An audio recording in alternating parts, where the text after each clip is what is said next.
Dans un instant, le temps d'un tournage.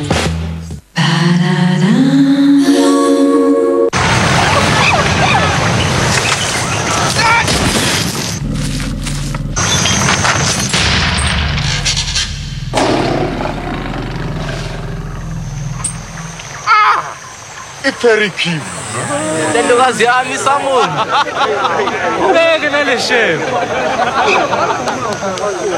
C'est pas le tout, mais qu'est-ce qu'on mange après l'apéro? Apéricube, 24 saveurs inoubliables.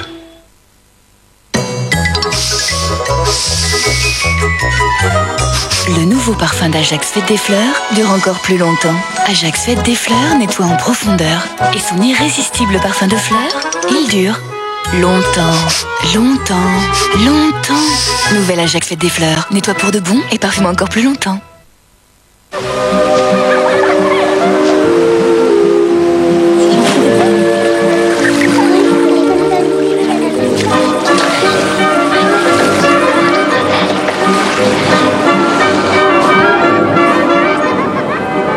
Tous les moments d'une vie sont importants. C'est pourquoi la CNP accompagne 14 millions d'hommes et de femmes tout au long de leur vie et de leurs projets. CNP, vivez bien assurés. HM. Plus de 100 musiciens, chanteurs, choristes, danseurs pour la paix, la tolérance, l'harmonie et l'espoir.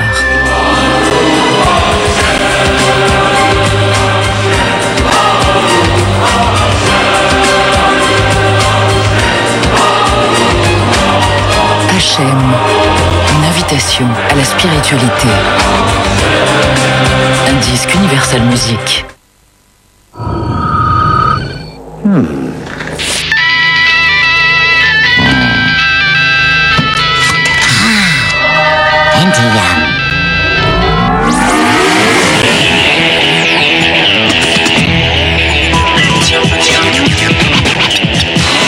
Maintenant, mixez votre son numérique comme un DJ.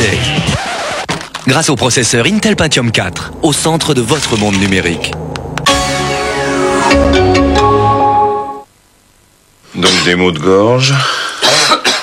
Bon, allez, déshabillez-vous, on va regarder tout ça. Hein.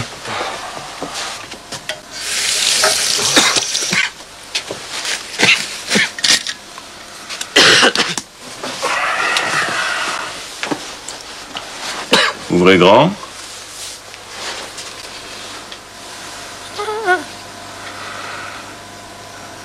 Faites A. Opticien visuel, bienvenue dans les magasins de la vue.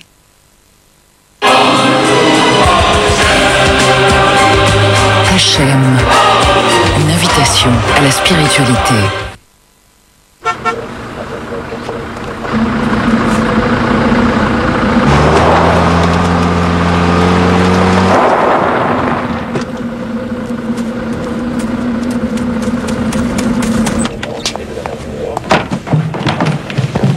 Le chauffage de cette maison par plancher rayonnant et des serviettes toujours tièdes coûte 1,04 € par jour.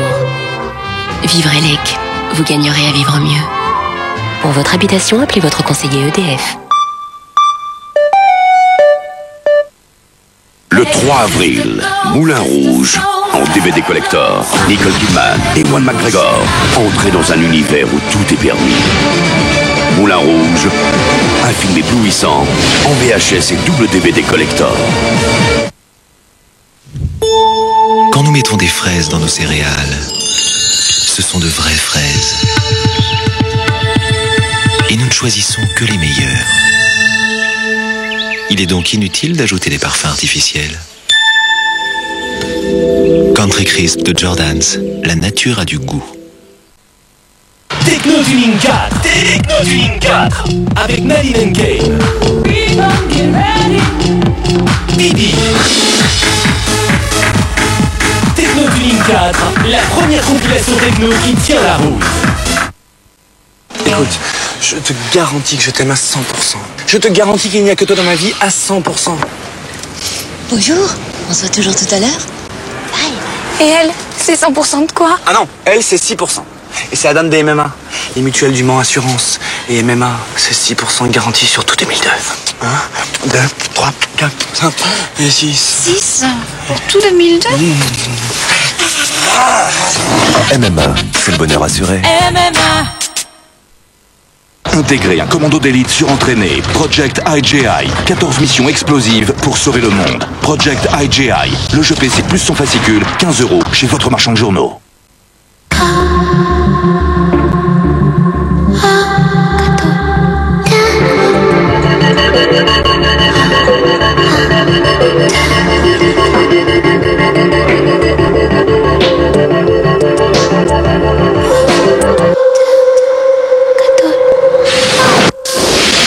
Nouvelle Laguna 2 litres de DCI. 150 chevaux pour la voiture la plus sûre d'Europe.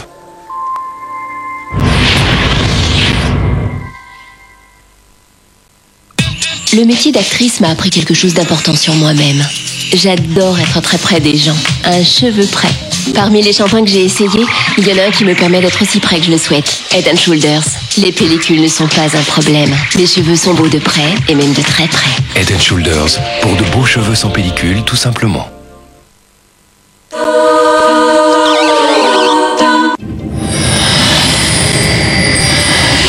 Des ovnis dans le Cantal, des extraterrestres auraient débarqué cette nuit dans le Massif central. Mon nom est Zerf. Je viens de Kryptano. Je suis poursuivi par 2 androïdes de Praton. À la fin, pourquoi personne ne veut me croire? En plein dans l'ailleurs des étoiles. Je viens inverser toutes les données, le procure. Son ingénieur, son papa. Pas vrai, Yeb? Yeb, protégez Zerfounet. Fais-moi le malin, là. Obéir à son maître. Extraterrestre, c'est fou quand même. Je sais pas, je pensais que ce serait quelque chose de beau et d'extraordinaire. Je suis considéré comme un très bel homme. Ou en revanche... Même pas mal. Qu'est-ce qui se passe, papa? C'est pas un inconnu, c'est un extraterrestre. Demain à 20h50 sur TF1. Ciné dimanche, c'est Zéro Stress avec Speedy.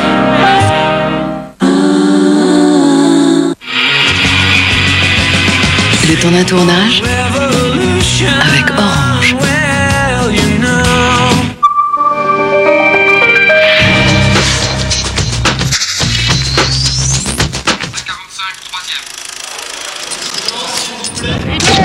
Benoît Poelvoorde empoisonne la vie de Gérard Lanvin dans Le Boulet, une comédie d'action tournée dans le désert marocain et co-réalisée par Alain Berberian et Frédéric Forestier. Le Boulet, c'est une comédie populaire dans la tradition de ces grandes comédies populaires de duo, les associations d'acteurs. Un emmerdé, un emmerdeur. Moi, je fais l'emmerdé, bien sûr. L'emmerdeur ne peut être que Poelvoorde dans ces cas-là. Et c'est le roi des emmerdeurs. À ce rythme-là, on n'est pas près d'arriver. C'est l'histoire d'un type qui se retrouve en tôle. Il va rencontrer Benoît Poelvoorde, qui est chef maton. Je vais te pourrir ta vie. Capiche? Les rapports d'amitié s'installent entre le maton et le prisonnier, et j'ai pris l'habitude de lui faire son billet de loto. Toujours est-il qu'un jour, Lanvin gagne... Ben oui, 15 bars, là. Le ticket. Et pas de bol pour moi, le billet de loto, ma femme s'est barrée avec sur le Paris-Dakar par un concours de circonstances. Et nous voilà partis à l'aventure pour retrouver ce billet de loto. Tu m'as fait chier! À qui ai-je l'honneur? Moi, mon personnage, c'est un personnage qui s'appelle le Turc, qui est une espèce de magouilleur, une brute épaisse. Et comme Gérard a 2-3 contentieux avec moi, notamment qu'il a buté mon frère, bah je lui cours derrière pour lui péter sa gueule. Qu'est-ce qu'il a, le petit bédouin?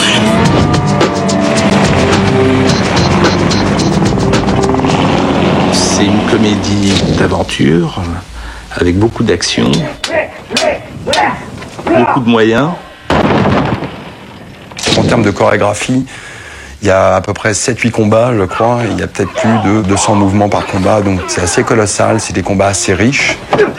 Dans les coups de latte, c'est pas moi qui ai fait les frais. J'ai pris un coup de boule de Garcia, un coup de poing dans la tronche de Gérard Lanvin. Je suis encore assez relativement épargné pour les bagarres. C'est surtout Gérard et José qui sont beaucoup battus. Il y a une scène de catch hallucinante où il fait des bonds de 3 mètres sur Gérard Lanvin. Tu vois, je voulais faire une bagarre avec Gérard à l'ancienne, une espèce de mec qui se bat un peu au catch. Et là, tu me casses les reins. On a fait une espèce de bagarre à grands coups de gifle, avec des doubles Nelson, des prises au sol, des baffes, des grosses beignes, voilà. José, il a vraiment joué le jeu et il a fait 2 heures de sport par jour avec moi pendant ces 5 mois de travail. Quand même, Gérard Lanvin, ça fait 25 ans qu'il fait de la musique, il est quand même très très costaud. Et comme c'était quand même moi le gros méchant du film, il fallait quand même que j'assure un minimum face à Gérard pour qu'au moins ça soit honnête quand on se bagarre à la fin. Sur des secondes. Action est donnée. Voilà. C'est amusant de faire évidemment les choses physiques qu'on peut faire. Alors moi j'appelle plus ça des cascades, ne serait-ce que par respect pour ceux qui les font, des cascadeurs qui sont hallucinantes aujourd'hui, parce que les mecs sont très très physiques, prennent de plus en plus de risques. Puis surtout les cascades, c'est à Paris, hein. Les trucs de bagnole, alors là, la descente des Champs-Élysées, ça c'est hallucinant. Attention, tout le monde en place, s'il vous plaît, on va tourner. Alors, action, go! C'est compliqué parce qu'on a très peu de temps pour le faire. C'est-à-dire qu'il faut être extrêmement préparé, et hop, tourner très vite. Puisqu'on ne peut pas bloquer plus de 3 heures les Champs-Élysées ou plus de 4 heures la place de la Concorde. C'est d'ailleurs la dernière fois qu'on aura l'occasion de voir la Grande Roue. Si les gens se posent la question de savoir où est la Grande Roue, qu'est-il advenu de la Grande Roue, il faut aller voir le Boulet, parce qu'il y a une des scènes les plus impressionnantes que j'ai vues de ma vie au cinéma. Allô, Peter? On est entre Bakel et Touba, nous. Ah! Bled de merde! Mais où entre Bakel? Mais à mon avis, c'est pas logique. Tu peux pas gueuler bled de merde. Ce qui était important, c'est qu'il y avait vraiment une symbiose entre les trois et ils répétaient beaucoup avant de tourner. Ce qui fait qu'au moment du tournage, chacun savait ce qu'il avait à faire. Ces tournages-là sont des tournages très complexes, c'est toujours très pointu, il y a une mécanique à respecter dans la comédie. La moindre erreur peut faire que la scène soit ratée. Où ça? À Touba, à 6 heures. Mais où est Touba? À la mosquée. Merde! C'est coupé. C'est odeur de mosquée. Le fait que Benoît et José rigolent, c'est parce qu'ils savent qu'après, ils ont un truc précis à faire. Tout a été prévu avant, après on roule. Action! Très bien. Pour nous, c'est une rigolade. On était avec Benoît, évidemment, on n'arrêtait pas de la ramener. Et c'est très éprouvant pour les gens d'entendre des mecs gueuler comme des gorées. Allez, babouche! Ma concentration ne se fait pas en silence. Moi, j'aime bien déconner sur les plateaux. Alors emmerder le technicien qui, lui, doit se concentrer. D'ailleurs, là, tu m'as mis un peu de violette, canaille, hein? Et avec José, on peut vraiment rester la dernière seconde où vraiment les mecs commencent à dire attention, ça tourne. On est encore en train de se faire. C'est pas moi, Ah non? 74 ans sur 10, 6e. Le fait que Benoît et José rigolent, c'est une façon d'exorciser un peu la peur, hein, je veux dire, parce qu'avant une scène, on a le trac. C'est une façon à eux qui leur correspond de se détendre, ça correspond à leur caractère. Moi, c'est l'inverse. Si on devait faire par exemple des moines, je pense qu'on travaillerait de façon différente. Mais le problème, c'est qu'on travaille dans des personnages qui sont très hauts en couleur et qui sont dans notre énergie. Quelle pêche il a, ce petit bonhomme, hein? Donc, on fait comme les chauffeurs de taxi, c'est-à-dire qu'on laisse le moteur tourner en permanence, comme ça quand on démarre, le moteur est chaud. C'est pour ouvrir ta gueule. Attention. Ok. C'était très amusant, on a rigolé comme des bossus. Oui.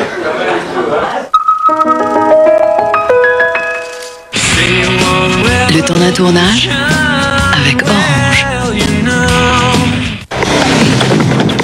Dans un instant, Formule F1.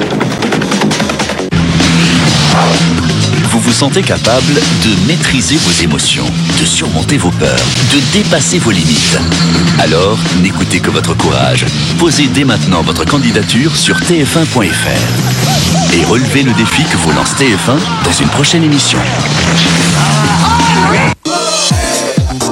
Jouez au concours Pronostic avec Nivea For Men.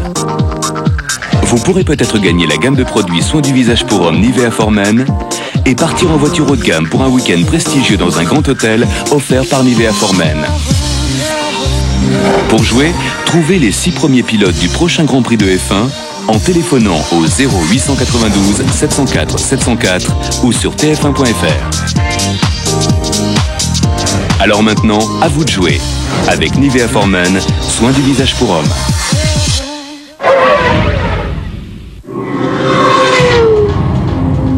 Elf Evolution, l'huile d'origine F1.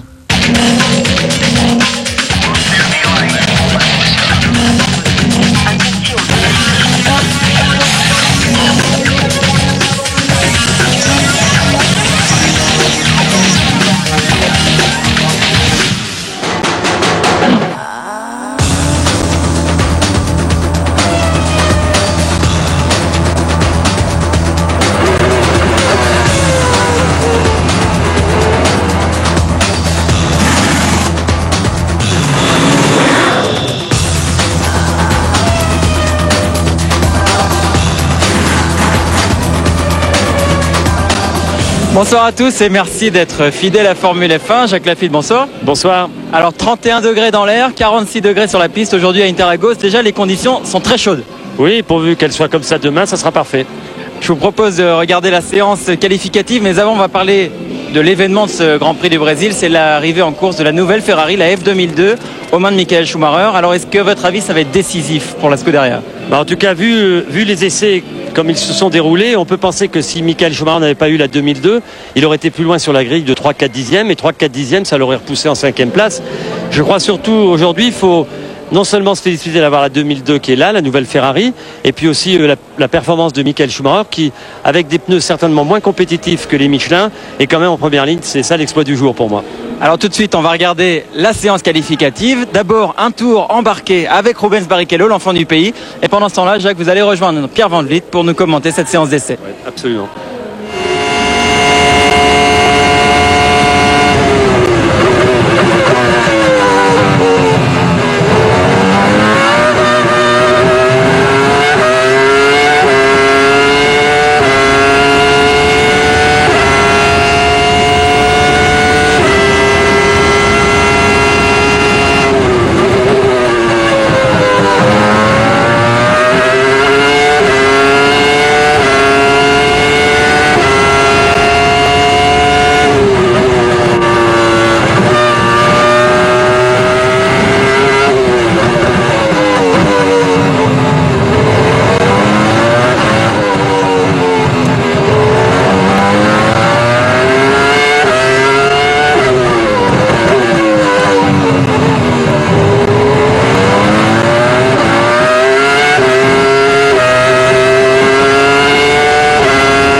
Magnifique circuit d'Interlagos. Après 20 minutes dans cette séance de qualification, on retrouve Olivier Panis au volant de la barre Honda. Olivier Panis avec un petit moral en ce début de saison, Jacques, parce que la voiture n'est malheureusement pas à la hauteur des espérances des essais hivernaux. Le châssis a progressé, certes, mais du côté de l'aérodynamique ou du moteur, il y a encore de la marge. Alors que les caméras de la télévision brésilienne ont aperçu Felipe Massa sortir des stands. Et évidemment, il se braque sur lui, mais c'est Panis qui est bien dans un tour lancé. Vous avez été le voir ce matin en piste, Jacques. Et oui. Olivier reste un des plus agressifs du plateau. Oui, il est très agressif, mais bon, ça suffit pas, hein. L'agressivité, c'est une chose, mais il faut aussi qu'il dispose d'une voiture capable de son tempérament, et ce n'est pas le cas en l'occurrence avec sa barre Honda. Beaucoup de problèmes, mais bon, on est en train de résoudre tout doucement ces petits problèmes. Ils ont été assez vite hier aux essais, Villeneuve et Panis, mais je crois qu'ils n'avaient pas embarqué beaucoup d'essence, parce que il faut faire des temps, il faut se donner le moral. Regardez d'ailleurs, troisième temps, une 15-512. Olivier était 14e en une 15-298, donc il n'a pas été très rapide. La piste est plus chaude, il fait plus chaud ici. La piste est sale, on n'a pas tourné pendant 2 heures avant ces essais, donc elle va se nettoyer et on va récupérer de l'adhérence au fil de cette séance d'essai.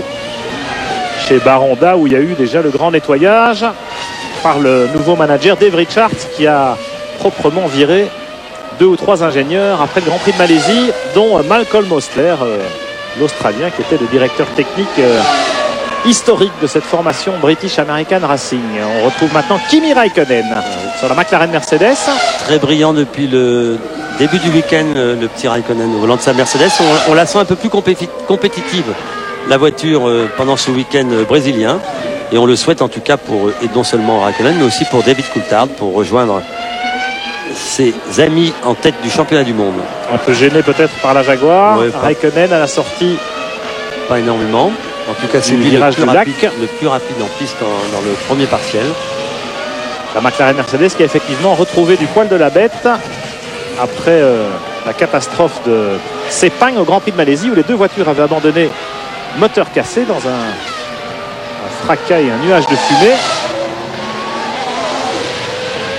Et là, on a vu Coulthard et Raikkonen assez en forme depuis le début du week-end. Mais là, malheureusement, il y a un souci sur la voiture de Raikkonen.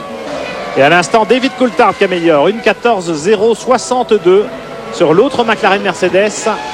Coulthard très en verve, qui apprécie ce circuit. Il s'était imposé l'an dernier dans le Grand Prix du Brésil. 14-0. Ça commence à devenir compétitif, mais attention, voilà Rubens Barrichello et tous les gros bras qui s'élancent pour leur premier tour rapide. Et on va avoir une petite idée de la hiérarchie. Une séance de qualification qui s'annonce très ouverte, Jacques. Ah oui, et puis on a vu ce matin des très très bons temps effectués par la Renault de Button et de Jarno Trulli qui occupait pendant pas mal de temps la première et la deuxième position. Ils sont 3e et 4e en 1.13.686 et 1.13.714 et très très belle performance de la... Voilà, on est dans les temps, ça y est. Voilà, ça y est, on a passé le cap de la minute 14. Voilà Rubens Barrichello. Oui, et puis on attend aussi en pôle provisoire, mais attention, Barrichello, il va devoir retirer son meilleur temps de qualif malheureusement parce que ce matin les commissaires l'ont pénalisé pour avoir grillé le feu rouge à la sortie des stands. Oui, Pierre, et dans le même cas, le japonais Sato sur la Jordan Honda a la même pénalité.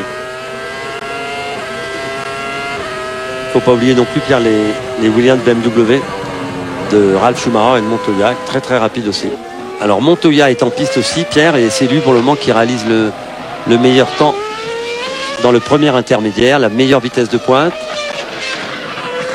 Alors qu'on surveille Ralf Schumacher qui va s'élancer pour son premier tour rapide. Les Williams BMW qui s'annoncent comme les favorites de cet exercice des qualifications avec les pneus Michelin particulièrement performants par les fortes chaleurs ambiantes. Plus de 30 degrés dans l'air, mais plus de 40 degrés sur la piste.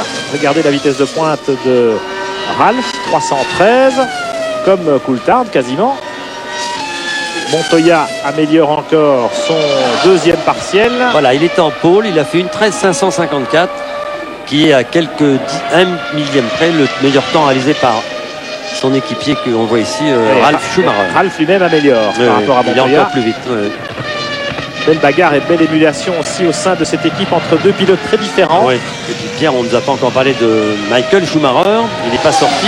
Il avait seulement le 5e temps ce matin avec la nouvelle Ferrari 2002. Une voiture très très rapide mais un peu plus difficile à conduire. Petite sortie de route. Il la contrôle un peu, Schumacher. Peut-être que ça fera la différence en faveur des Williams ou des McLaren cet après-midi. Deuxième partiel pour Ralf Schumacher, toujours plus rapide que Montoya. Il est rapide, Ralf. Et puis on s'élance pour la grande montée vers la ligne droite des stands. Là, on y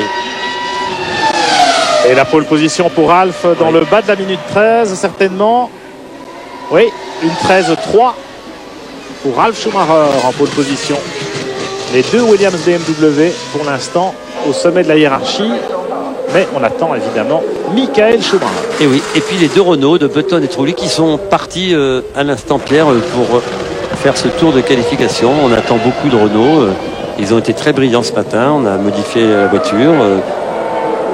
Et donc, on aimera voir avec les pneus Michelin ce que vont réaliser Button et Trulli, mais certainement de belles choses. Michael Schumacher maintenant qui part pour son premier tour lancé sur la Ferrari F2002.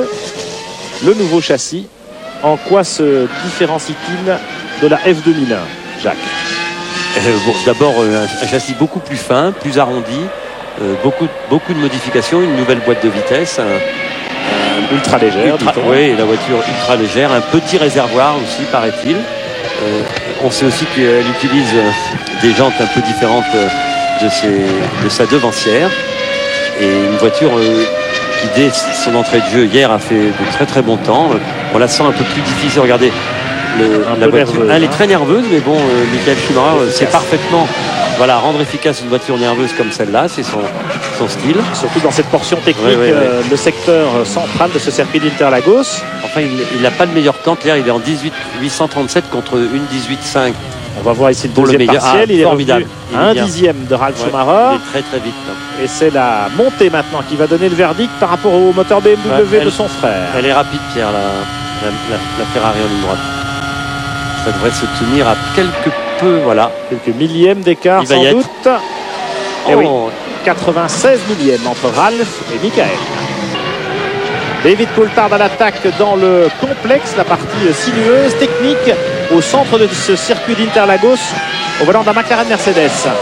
un peu plus fringante que lors des 2 premiers Grands Prix. On l'a souligné, cher Jacques, avec un Coulthard très, très revanchard, évidemment. Oui, bien sûr. Et puis, vous savez qu'il a gagné ici l'année dernière. Il aime bien ce circuit. La McLaren s'y comporte toujours très bien. Et c'est vrai qu'il a quand même à nous prouver qu'il est plus rapide que son coéquipier, mais ce n'est pas le cas depuis le début de la saison. Il a tiré la langue derrière lui et bon, beaucoup de problèmes mécaniques. Et on peut penser que là, il va améliorer nettement son temps. Voilà. 4e chrono pour David Coulthard, qui se situe dans le sillage immédiat des Williams BMW et de la Ferrari de Michael Schumacher. Coulthard qui précède Barrichello, le voici. Rubinho, le héros du public local, à l'attaque au volant de la Ferrari F2001 et qui lui va devoir retirer son meilleur temps de qualification et se contenter de sa 2e meilleure performance. Et oui. Pour déterminer sa place sur la grille de départ. Et oui, alors il faut qu'il attende le dernier moment pour faire ses 2 meilleurs tours parce que la piste ira certainement en s'améliorant. Donc c'est un exercice un peu délicat pour le pilote brésilien. Voilà Barrichello dans Ferradura et puis dans Pinheiro, tous ces enchaînements de virages extrêmement délicats. On revient du côté du bec de canard. Ouais, le bec de canard. Voilà, on y est là, Pierre. Absolument. Et puis là, ce virage aussi. Merguglio, le gauche. Joli virage, mais le plus important, c'est celui-là. C'est la jonction. La jonction, c'est la jonction avec l'ancien tracé d'Interlagos, bien connu de mon ami Jacques Lafitte. Ouais, et puis regardez, maintenant, il faut avoir une bonne traction, une bonne accélération, parce que cette ligne droite est très longue. Et regardez, on va couper ici. C'est l'entrée des stands là à gauche. En montée, en vitesse de pointe. Et il va faire un bon temps. Top Barrichello, une 13-9. Eh ben non. C'est dans il a amélioré, mais c'est dans un mouchoir. Il y a Arnaud Trulli qui vient de faire le 5e temps pour Renault, également une 13-9. Là, magnifique. On est content pour Arnaud, il a retrouvé une voiture un peu compétitive. Il avait beaucoup de problèmes à la régler le dernier Grand Prix. Pas beaucoup de chance non plus, vous vous souvenez, à Melbourne, donc c'est bien pour lui. Voilà les 2 Renault qui sont là. La Jaguar d'Irvine qui pointe le bout du nez, mais à 1 seconde et demie. Belle performance. Ce qui signifie que les Michelin sont vraiment performants sur ce toboggan d'Interlagos. Attention, Montoya est en piste, il est un petit dixième moins vite que son coéquipier dans le premier partiel. Il est plus vite en vitesse de pointe. Est-ce qu'il aurait retiré un tout petit peu d'appui? Alors que Ralph, ici, que nous suivons, est dans un tour de... Ouais, il chauffe. Il rentre. Il rentre. C'est donc Montoya qui nous intéresse. Ça, c'est Montoya, oui. Son ingénieur. C'est Big Stanford, le voilà. Le voilà. Juan Pablo Montoya, 2e partiel du Colombien. C'est bien aussi. Pas mal, il a amélioré son meilleur temps. Il a 2 dixièmes de retard sur Ralph pour le moment, ce qui lui permettrait de faire le même temps. On va voir s'il peut aller chercher la Ferrari de Michael Schumacher. Attention, oui, 2e temps. Il a fait à 200e seulement. Très beau dernier secteur pour Montoya. Avec, vous avez raison, Jacques, un peu moins d'aileron, ce qui lui a permis sans doute d'aller plus vite dans la dernière ligne droite. Oui, il a perdu pourtant du temps dans cette dernière ligne droite, Pierre. C'est étonnant, il est 2 dixièmes moins vite. Par rapport à Ralph, ce qui peut vous dire que dans ce secteur, à 2 dixièmes près, il est devant. Je le vois en pôle, moi, Pierre. Je m'avance un peu. Montoya. Ouais. Raikkonen qui allume le pneu avant droit. Et Raikkonen qui part avec son 2e train de pneus. Dans le bec de canard. Il a eu un problème avec dans son premier tour lancé. Ouais, il doit être avec la voiture de réserve, le jeune Finlandais. Très brillant, hein. Franchement.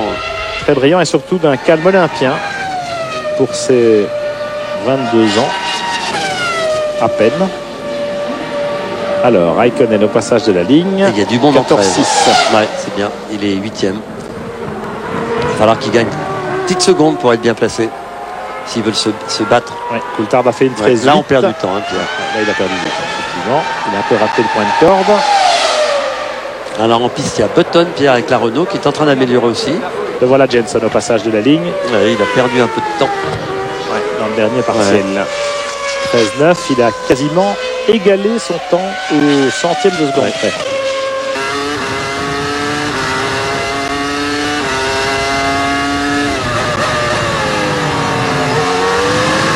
Caméra embarquée avec Felipe Massa, le jeune Brésilien, 20 ans, de Sao Paulo. Il est à domicile sur la Sauber. Pierre, il est en train d'améliorer, je pense, le jeune Brésilien. Il connaît parfaitement la piste. Vous avez pu voir ses trajectoires très pointues. Et voilà, 8e temps, 4e ligne provisoire pour Felipe Massa, qui se situe juste derrière Barrichello et Button, mais il précède Raikkonen et Irvine. Il fait partie des pilotes en 14, au-dessus de 14. Vous avez une brochette de 7 pilotes en 13, Pierre, entre 13-3 et 13-9.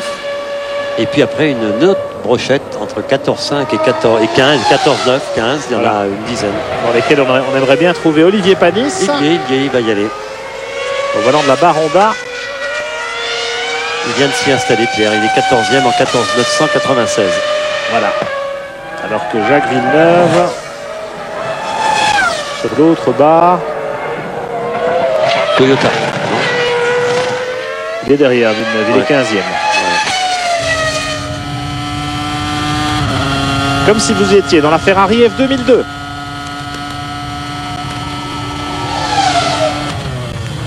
Schumacher qui vient de franchir la ligne. Une 13-4, il n'a pas amélioré. À moins d'un 10e près avec son deuxième train de pneus. C'était une image enregistrée. Là, vous revoyez le Baron Rouge.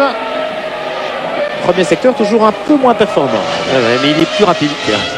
Il est plus rapide qu'il ne l'avait été dans son premier, donc ce premier tour lancé avec son premier train de pneus. Et comme on sait qu'il est plus rapide que les Williams BMW dans ce secteur central, regardez. Voilà, là, ici, vous allez voir le travail du volant.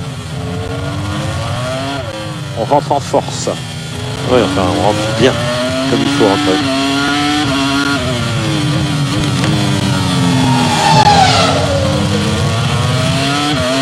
Alors le grand gauche à fond. Merguglio. Et puis là, c'est important. Il est pas loin. Hein. Il va faire la pole, Michael. Non, je crois pas, Pierre. Il est à 7 centièmes avant d'attaquer la montée. C'est une fraction de seconde. Elle évite la BM. Elle évite la BM. Elle évite la BM en montée. Oh, il est bien. La Ferrari aussi. Il est bien. Et voilà. Non.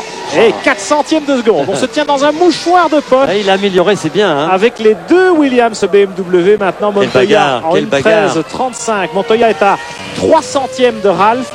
Et Michael Schumacher à 4 centièmes. Alors que Barrichello est toujours un petit tour en dessous, en 6e place. Et qu'il va devoir effacer son meilleur temps de surcroît. Ce qui devrait bénéficier au Renault. Voilà, il part, la Pierre. Jenson Button 7e pour l'instant, Jarno Trulli 5e. Belle performance. Joli tir groupé à des Renault qui maintenant sont vraiment là. Objectif, se mêler à la bagarre. Et être dans les 10 premiers aux essais et se mêler à la bagarre pour les 4 premières places au championnat du monde. Un objectif peut-être réalisable. Difficile, mais on peut le faire. Alors, il est loin, Barrichello, 18-8.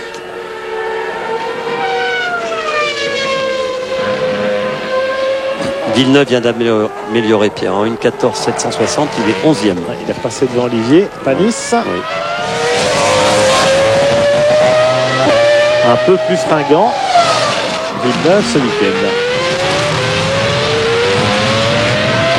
Barrichello, deuxième partiel. Non, il est loin. En bas de la jonction, attention, il y a la Jordan de Fisichella devant lui. Il est à 4 dixièmes. Enfin, c'est loin, excusez-moi de le dire. Il va améliorer. C'est pas grand-chose, mais c'est loin.